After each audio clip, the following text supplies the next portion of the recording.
clore cette conférence, je vais laisser la parole à l'un des piliers, quelque part aussi, de cet observatoire, Jai Ganesh Udayasankaran, qui est directeur exécutif de AHIN, qui est le réseau asiatique d'information sur la e-santé, partenaire de cet observatoire, et à qui je vais laisser la parole pour conclure.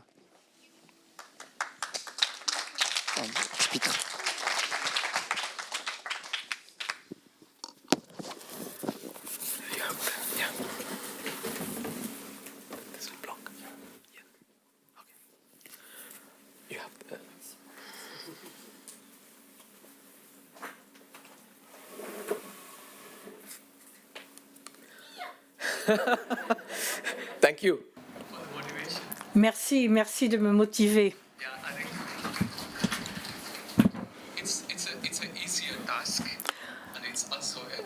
C'est une tâche à la fois facile et difficile, car nous arrivons à la fin de la journée et il n'y a plus grand-chose que je puisse vous dire, il n'y a plus grand-chose de nouveau que je puisse partager avec vous à la fin d'une journée aussi riche.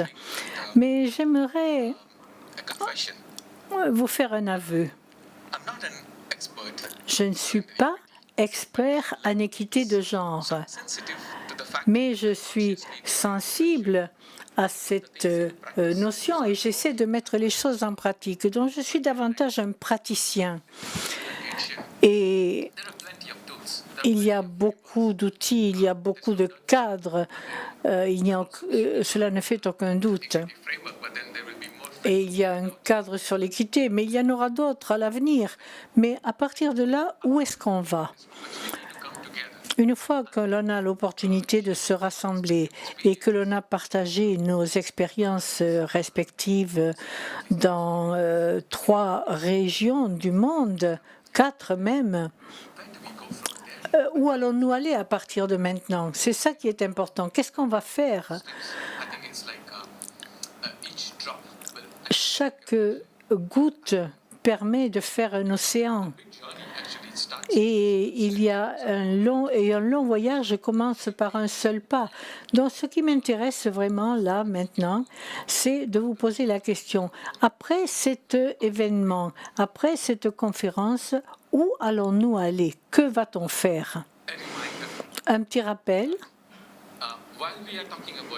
Alors que nous parlons d'équité en matière de genre et de santé numérique, nous devons nous focaliser sur la santé. Ce n'est pas que vous l'avez oublié, mais il faut commencer par un petit rappel de ce genre. La santé numérique, ça c'est quelque chose que l'on comprend, elle a le potentiel d'améliorer l'équité à la santé, la justice, et renforcer et éliminer les inéquités de genre. Les disparités en matière de genre existent, nous le savons tous, nous en avons connaissance, mais que faisons-nous, qu'allons-nous faire à partir de maintenant? Pour ce qui est des interventions, Armand et d'autres nous ont dit que ça existe, bien sûr. On a vu différents projets qui ont des bénéfices très clairs, mais comment est-ce qu'ils sont mis en œuvre?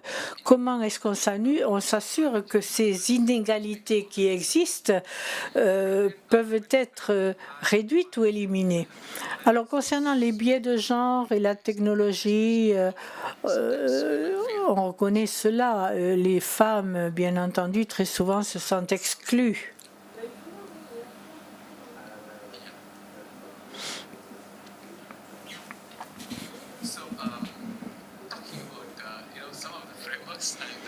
Alors, je parlais de cadre et de littérature.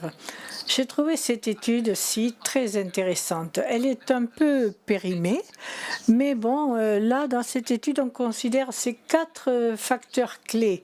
La ségrégation au travail, le leadership, les différences de salaire et le travail décent, la discrimination sexuelle et le harcèlement.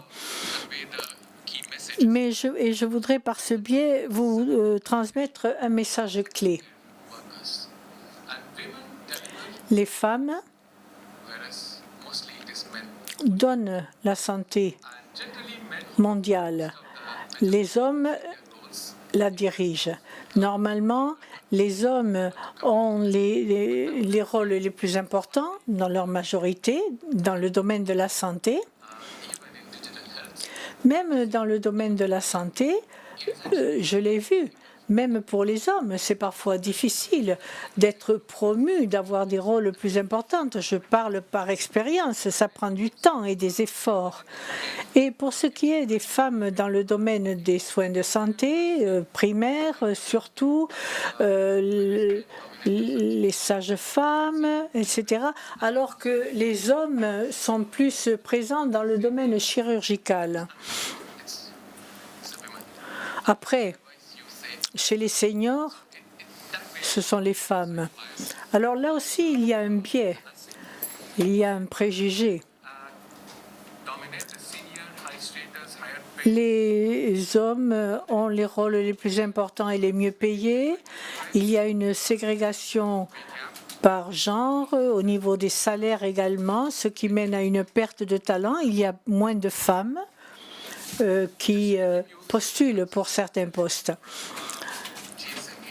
Alors,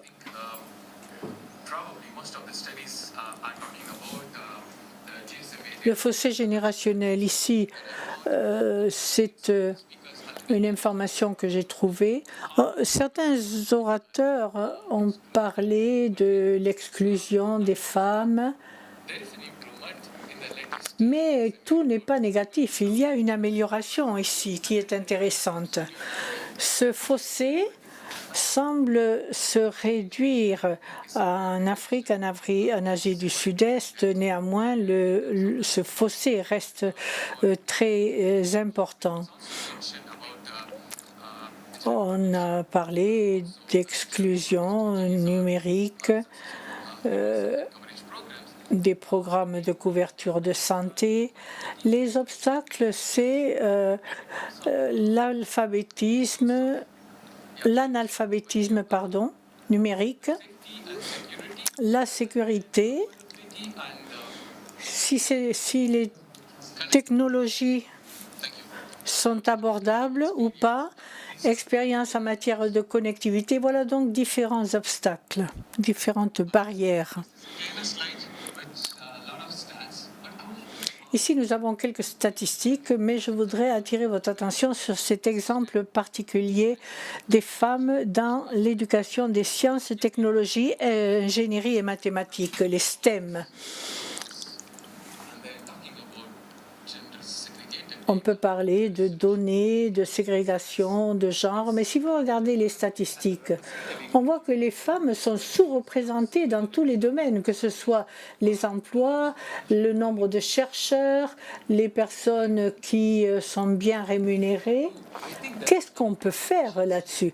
Il y a beaucoup d'académiciens parmi nous à la Fondation. On soutient le renforcement des capacités dans la santé numérique. Là, c'est un domaine où il faut être vraiment conscient de ce problème. Il faut soutenir davantage les femmes, que ce soit des entrepreneuses, dans n'importe quel domaine. Si elles sont chercheuses ou autres, il faut les soutenir. Mais il faut qu'elles soient là. Il faut qu'elles commencent ces études. Il faut qu'elles occupent ces emplois pour faire toute la différence. Voilà pourquoi j'ai voulu mentionner ceci. Ceci est un phénomène bien connu. Les femmes sont multitâches, c'est dans leur gène, on le sait tout. Nos mères, nos sœurs, nos grands-mères sont celles qui tiennent la famille ensemble. Elles font beaucoup de choses à la fois. Et cela définit le type d'emploi, le type de poste qu'elles peuvent occuper. Et en termes d'équité, les hommes n'assument peut-être pas autant de responsabilités dans les rôles qu'occupent les femmes. Mais s'agissant d'évaluation de performance, que se passe-t-il? Les femmes font beaucoup plus et donc il faut qu'elles restent à la hauteur. Ça, c'est quelque chose de très intéressant. On fonctionne toujours avec un modèle où les femmes restent travaillent à la maison et les hommes sont le gagne-pain, mais les choses sont en train de changer. Et surtout dans le domaine de la santé. Si l'on ne résout pas cette problématique, eh bien, il y aura moins de femmes et l'équité de genre sera mise entre parenthèses. Voilà ce que je vous disais. Elles sont surchargées, les femmes, avec autant de rôles. Pendant le Covid, par exemple, beaucoup d'études ont été faites et il y a des gens qui ont fait des analyses et qui montrent que dans plus de 80% des foyers, c'était la femme qui s'occupait de tout à la maison, même l'éducation des enfants qui n'étaient plus scolarisés. Alors, le SUM.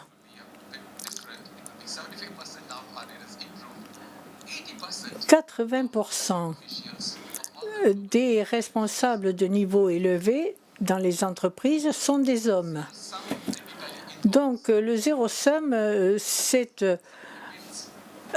cela veut dire qu'il y a des perdants, il y a des gagnants. On parle d'équité de genre. Si l'on crée une situation où quelqu'un va perdre ou être sacrifié, c'est très difficile. On peut en parler, mais on a parlé de transformateur, de système transformateur de genre. Il faut faire évoluer la chose. Il faut donner des opportunités également d'introduire d'autres personnes afin qu'il y ait une équité. Et cette chose-là est importante. Lorsque nous créons davantage d'interactions au niveau professionnel, tout dépend de la composition des personnes. Je pourrais vous donner un exemple très simple de mon travail. Si l'on inclut dans les équipes, enfin s'il y a une culture de franchise et de transparence dans les équipes, plutôt que de dire il faut faire ceci, il faut faire cela, ensuite le DRH va venir vous parler. Si on fait ceci, si on forme les équipes d'une certaine façon, si l'on donne aux membres de l'équipe la possibilité de changer leur expérience sans préjugés, ça marche. Voilà ce que je veux dire par le zéro SUM.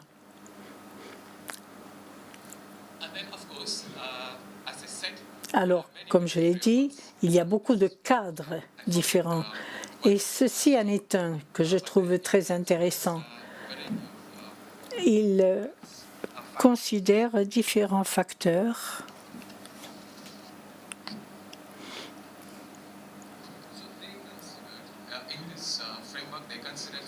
Dans ce cadre, on considère le contexte socio-économique, le contexte social, la définition de la santé numérique, les ressources, les qualités des soins, l'équité, la justice en matière de santé. Donc ceci est un des modèles actuels, un cadre.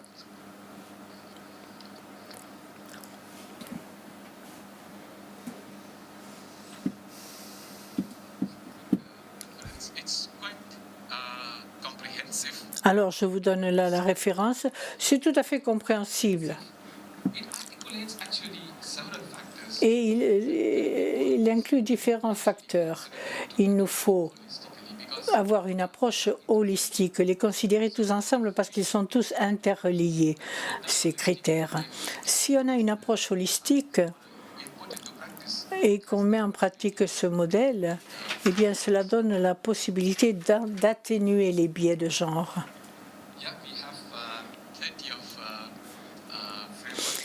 Ah oui, nous avons beaucoup de cadres et d'outils, mais qu'est-ce qu'on peut faire à notre niveau. Je voudrais vous raconter une expérience que nous avons eue dans mon équipe. Dans mon organisation, ces 2 dernières années, nous avons fait des efforts conscients. Chaque projet dans lequel nous nous engageons, y compris avec notre partenaire, la Fondation Pierre Fabre, eh bien, en général, la responsable est une femme. 50% dans 50% de nos projets, il y a une majorité de femmes. Et ces dernières années, en fait, nous avons augmenté le nombre de femmes dans notre travail. Lorsque nous envoyons des invitations aux conférences, nous nous assurons que chaque table ronde va être équilibrée, hommes-femmes.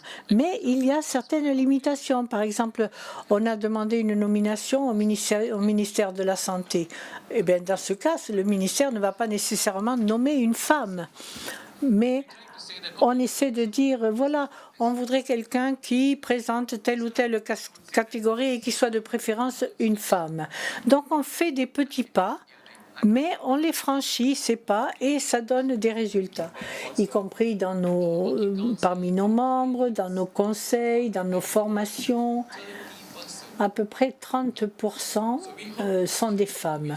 Et nous espérons augmenter le nombre de femmes au cours des années futures. Et nous souhaitons atteindre la parité, près de 50%. Voilà ce que je peux vous raconter de mon humble expérience. Nous essayons de mettre l'équité de genre en pratique. Et je voudrais saisir cette opportunité pour remercier la Fondation Pierre Fabre, notre partenaire, de m'avoir invité, de m'avoir donné l'opportunité d'échanger avec vous aujourd'hui. Merci beaucoup. Merci beaucoup, Jai, pour cette keynote de clôture. Merci également à tous les participants. On arrive à la fin de cette conférence. Merci à tous les participants qui sont venus pour la plupart de très très loin pour y assister. Bravo, félicitations à tous les lauréats, à ces projets que la Fondation Pierre Fabre veut maintenant soutenir. Je trouve qu'on peut les applaudir une fois de plus. C'est les participants et les projets. On peut également applaudir chaleureusement toute l'équipe de la Fondation Pierre Fabre pour l'organisation de cette journée, la richesse de la thématique abordée, le choix, la pertinence de tous les intervenants. Puis il ne faut jamais l'oublier, toute l'organisation aussi logistique, parce que faire venir autant de monde parfois de très très loin, ce n'est pas si simple. Également remercier tout le service de traduction, les traductrices pour le travail qu'elles ont assumé tout au long de cette journée. N'oubliez pas que cette conférence, elle est disponible en replay, chapitrée, si vous n'avez pas pu la voir entièrement. Elle est sur le site de l'Observatoire. Si vous souhaitez partager certains extraits, certaines interventions, ben vous pouvez le faire. Merci à tous les internautes. Je vous ai dit plus de 500 personnes ce matin. On attend de voir les chiffres de cet après-midi. Merci à vous tous de nous avoir suivis dans les campus du monde entier. Et puis, dernier petit mot pour tous ceux qui sont dans la salle. Merci de ne pas oublier de ramener vos casques tout à l'heure en sortant. Voilà, bonsoir à tous et puis à la prochaine conférence. Merci.